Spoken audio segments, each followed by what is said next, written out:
Cominciamo dai pomodorini. Li taglio a metà per il lungo. Schiaccio uno spicchio d'aglio e lo faccio rosolare in padella.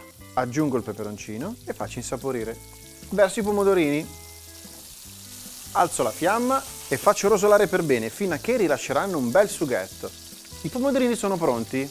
Via aglio e peperoncino e li trasferisco in ciotola. Condisco con un pizzico di sale, foglie di basilico spezzettate e tengo da parte. Passiamo alla pulizia dei gamberi. Via la testa, via il carapace. Con un coltellino incidiamo il dorso e togliamo il filo interno. Gamberi puliti li tagliamo a tocchetti di 1 centimetro. Nella stessa padella dei pomodorini scotto i gamberi. Regolo di sale. Unisco i pomodorini e spengo il fuoco. L'acqua bolle, posso tuffare le trofie. Cottura perfetta, le scolo in padella.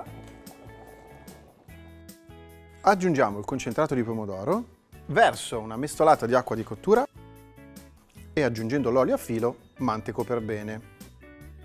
Rifinisco il piatto con pepe nero, prezzemolino fresco tritato e scorza di limone.